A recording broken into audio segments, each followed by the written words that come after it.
প্লাগইনে যাই, add new দিকে add হয় কিনা। অ্যাড নিউ তো মেবি অ্যাড হওয়ার কথা না, যেহেতু লোকাল হোস্টে কাজ করা, সেহেতু আমার পিছনে যেতে হবে। প্রথমে আমি নেই Elementor pro.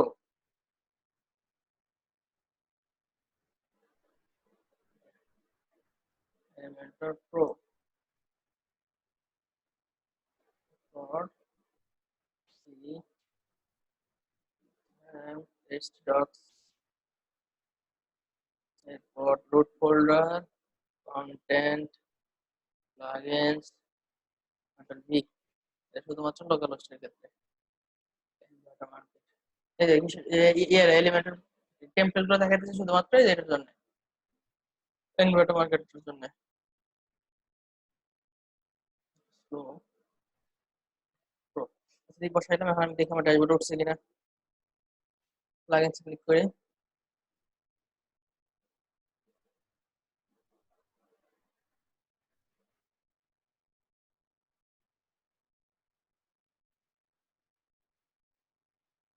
Elementor pro activate. Elementor আগে আছে আর এলিমেন্টর প্রো আগে নরমাল এলিমেন্টর সাথে Elementor pro. Normal Elementor pro থাকলে, এলিমেন্টর নরমাল যদি প্লাগইনটা না থাকে সেক্ষেত্রে এলিমেন্টর প্রো কাজ করবো না। এলিমেন্টর প্রোর জন্য ই লাগবেই, এই এলিমেন্টর লাগবেই। ঠিক আছে, আমি এই পেজে যাই,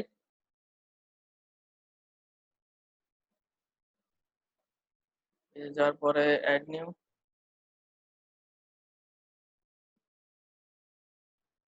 দিলাম, ল্যান্ডিং পেজ।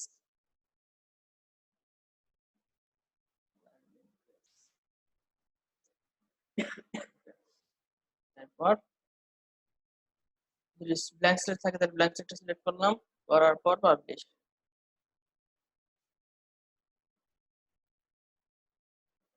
এরপর এডিট উইথ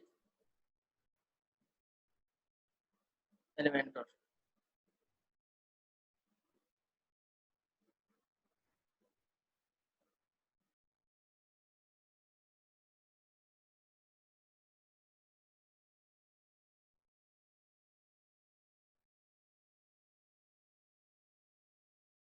এলিমেন্টর আছে, এলিমেন্টর নরমাল আর এলিমেন্টর প্রোর মধ্যে তফাৎটা এখানে আছে। নরমাল হলো এই যে বেসিক, বেসিক যেটা আছে সেটার দ্বারা যতগুলো থাকবে মডিউল সেগুলো হলো এলিমেন্টর এই পর্যন্ত থাকে। আর প্রো আসার পরেই বাকিগুলো অ্যাড হয়, পোস্ট, পোর্টফোলিও, এগুলো স্লাইড, এই যে ফর্ম, লগ ইন, নেভ মেনু, এসবগুলো অ্যাড হয়। ইভেন টেমপ্লেটও, ডিরেক্টলি টেমপ্লেট পাঠানো যায় শুধুমাত্র এলিমেন্টর প্রো থাকলে। আর জেনারেল গুলো তো জেনারেলি এলিমেন্টর প্রো এইগুলা। এখানে আরো আছে, আরো অনেক অ্যাড আছে। একটা একটা স্যাম্পল একটা র্যান্ডম পেজ বানাই, নিয়ে আসি। সিঙ্গেল এক লাইনের একটা নেই, রো। রো নেওয়ার পরে রো সেটিং এ যাই সবসময়, মাঝখান থেকে রো সেটিং। আমি অলওয়েজ চুজ করি ফুল উইথ, ওটা যাতে ফুল উইথ থাকে আর মার্জিন প্যাডিং কিছু নাই। আচ্ছা, এরপরে মডিউলে যাই। মডিউল যাবে, আমি একটা ব্যাকগ্রাউন্ড আগে দিই। ব্যাকগ্রাউন্ড হিসেবে ইমেজ বসাই চাইলে। গ্যালারি দেখি ইমেজ আছে কিনা। আচ্ছা, ইমেজ আছে, ইমেজ নেই। 800x530 তো বসালাম। এরপর শেপ ডিভাইডার অ্যাড করি, যদি না চাই সেক্ষেত্রে শেপ ডিভাইডার অ্যাড করতে পারি। শেপ ডিভাইডার তখনই কাজ করবো আমি যখন কিছু মডিউল অ্যাড করি। আগে একটা হেডার বসাই, এখানে একটা কাজ করতে পারি, মার্জিন প্যাডিং নিয়েও কাজ করতে পারি, অথবা আমি এখানে যদি ইনার সেকশন নেই, নেওয়ার পর কয়েকটা ভাবে কাজ করা যায়। পাশে তো গ্যাপ থাকবে, গ্যাপটা ই করার জন্য ওয়েট করলাম, 3টা বানাইলাম। বানানোর পরে আমি এখানে এইখানে চাপে দিলাম এই পাশে 15%, এই পাশে সেম 15%।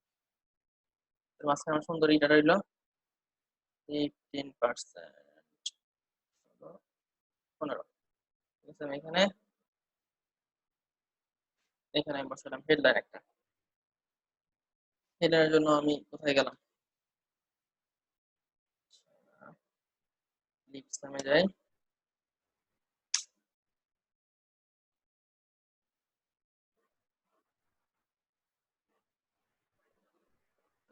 লর্নিং সেন্টার নেই,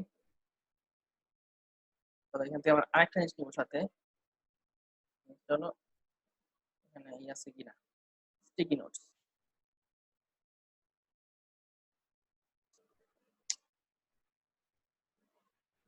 মোটামুটি সব ধরনের উইন্ডোজ এর ভার্সনে থাকে স্টিকি নোটস। হ্যাঁ, স্টিকি নোটস, স্টিকি নোটস এর একটা কারণ আছে, সেটা হলো আমি এখান থেকে স্টাইল গুলো নান করে দিই। মাঝে মাঝে কিছু ওয়েব ফন্ট অথবা ওয়েবের স্টাইল গুলো চলে আসে, আমি যখন এখানে পেস্ট করে কন্টেন্ট নেই, সেক্ষেত্রে ওগুলো কাজ করে না আর। এখান থেকে কিছু কন্টেন্ট নিয়ে আগে বসাই, ডিরেক্টলি বসাই, বসায় রাখি, পরে স্টিকি নোটস নিয়ে নিব ডিরেক্টলি।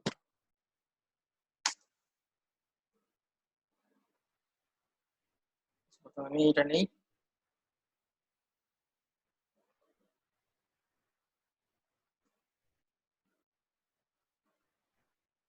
কপি করলাম, এটা কপি করলাম, এরপরে হেডারে হেডারে বসাই দিলাম। বসানোর পর এটা আমি এখান থেকে অ্যালাইনমেন্ট করলাম, অ্যালাইনমেন্ট সেন্টার। এরপর চাইলে যা টেক্সট কালার গুলো চেঞ্জ করতেছি, তার আগে আমি আর কিছু মডিউল অ্যাড করি। আর আমি যখন দেখতে পারবো যে আমার এই যে ব্যাকগ্রাউন্ডের প্রপোর্শনটা তখনই দেখা যাবে যখন কন্টেন্ট বেশি বেশি অ্যাড হবে। এখানে আমি একটা সাব এডার সাথে টেক্সট এডিটর বসাই, সাব এডারের জন্য। সাব এডারের জন্য এখানে দেখলাম এখানে একটা কিছু টেক্সট আছে, টেক্সট গুলো বসাই।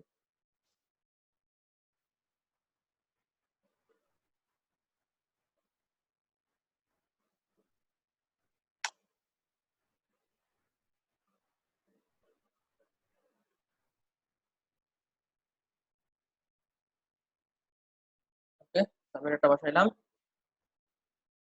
এরপরে অ্যালাইনমেন্ট সেন্টার আছে, অ্যালাইনমেন্ট সেন্টার করে দিলাম। যদি অ্যালাইনমেন্ট সেন্টার শো করে তারপর আরেকবার শো করে করে দিব, অ্যালাইনমেন্ট সেন্টার করে দিব। ওকে, এর পাশাপাশি আর কি অ্যাড করতে পারি, একটা বাটন অ্যাড করতে পারি, এর সাথে বাটন অ্যাড করতে পারি, লার্ন মোড নামে একটা বাটন অ্যাড করি। এলিমেন্টের সবচেয়ে বড় একটা সুবিধা হলো কোনো কন্টেন্ট অ্যাড করার পর সেভ করতে হয় না, এবং সব কাজ শেষে একবার আপডেট করলেই হয় শুধুমাত্র। যেমন অন্যান্য বিল্ডার, যেমন ভিউয়ার বিল্ডার একটা করে অ্যাড করতে হয়, একটা করে সেভ করতে হয়। বেকারি বিল্ডার যেরকম একটা করে অ্যাড করতে হয়, একটা সেভ করতে হয়। লিঙ্ক বসাই দিই, লরেন ইসলামের লিঙ্ক, লিঙ্কটা বসাইলাম যাতে রিডাইরেক্ট করে লরেন ইসলাম। এরপর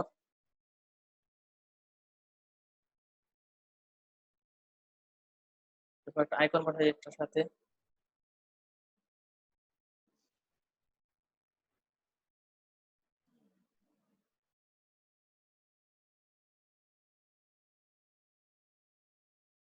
আমি যে বুক মার্কের আইকনটা দিয়ে দিলাম, ক্লিক করলাম ইনসার্ট, ইনসার্টে আসতে আসছে। এখন আমার টেক্সটটা চেঞ্জ করি, লিখে দিই লার্ন মোড, লার্ন মোড লিখলাম, পজিশন সেন্টার, সেন্টার দেওয়ার পর এইখানে স্পেসার ইউজ করি, স্পেসার স্পেস বাড়াই নিই, এটার মধ্যে স্পেসার অ্যাড করলাম। স্পেসারের গ্যাপটা যদি বেশি মনে হয় সেক্ষেত্রে একটু কমাই দিতে পারি, 30 পিক্সেল, ঠিক আছে। স্পেসারটার আমি আর ডুপ্লিকেট করতে পারি না, ঠিক আছে।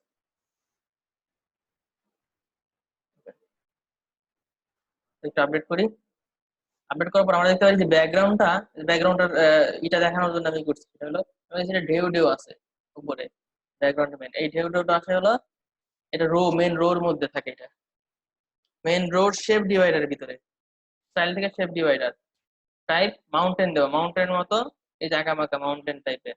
এখন নিচেও দেওয়া যায়, বটম, এটা টপে দিলাম। ঠিক বটমেও সেম ভাবে আমি যদি মাউন্টেন অ্যাড করি, তাহলে মাউন্টেন, বটমে মাউন্টেন অ্যাড হয়েছে। যে মাউন্টেন না থাকে, যেটা আমি চাই যে ড্রপ, ড্রপ অ্যাড হয়েছে। আর অনেক আছে, ওয়েবস, ওয়েবস গুলো অ্যাড হয়েছে। তারপর অ্যারো, অ্যারো আছে, অ্যারো এক সাইড থেকে কি হয়েছে, যে এক সাইড থেকে অ্যারো আছে, এর পাশাপাশি ফ্যান ক্যাপাসিটি আর অনেক কিছু আছে। উপরে যেটা দেওয়া হয় নিচে ঠিক ওরকম দিলে ভালো হয়। তো অনেকে আলাদা দেয়। ক্লাউড ড্রপ, আমরা ড্রপ সেট করি নিচে, উপরে থাকলো মাউন্টেন, নিচে ড্রপ। এখন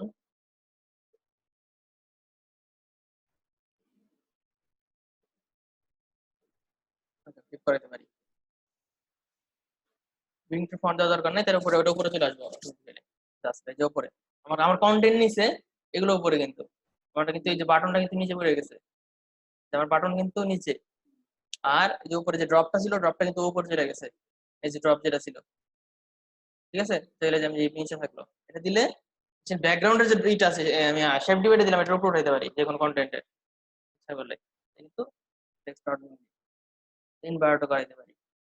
তো পিছনে থাকলো, ডাবল হইলো আর কি।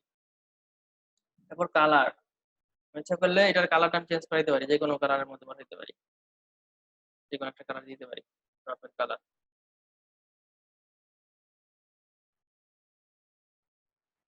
যে কোনো কালার পাঠাইতে পারি। সেক্ষেত্রে আমাদের দেখি পিক্সি আছে কিনা।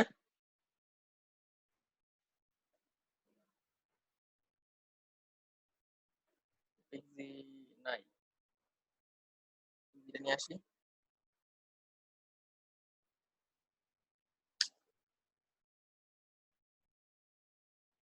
পিক্সি nativa.com,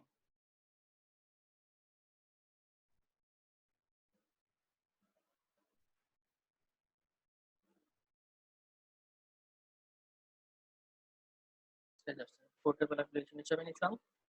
সেক্ষেত্রে সবচেয়ে একটা ডিজাইন করা সবচেয়ে গুরুত্বপূর্ণ জিনিস হলো কালার গুলো ঠিক করতে করা। আমি চাই যে কয়েকটা কালারের মধ্যে থাকুক অন্তত। উপরে আমার টেক্সটের যে কালারটা থাকলো, নিচের এটার সেম কালার দিয়ে দিলাম।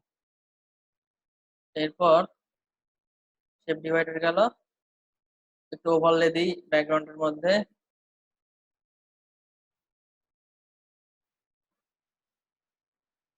ওভারলে বলতে আমার যে ব্যাকগ্রাউন্ড আছে অলরেডি, ওইটার উপরে একটা ওভারলে দিবে, হালকা করে একটা কালার দিবে ওইটার উপর দিয়ে, ডার্ক অথবা যে কোনো আমি কালার দিতে পারি, ডার্ক দিই সবসময়। ডার্ক দিলে তাহলে আমার ফরগ্রাউন্ডে যা থাকে ওটা ওটা ফোকাস আনতে পারি। চাইতে কালার সবসময় স্কাই এই জায়গা থেকে, ঠিক আছে, এটা আমি সাদা করি, ই হইলো বেশি, ফোকাস আসলো বেশি, এই জন্য আমি দিই এটা সবসময়। আচ্ছা, ওকে, পার্টটা শেষ হলো। তারপরে একটা পার্টে যাই।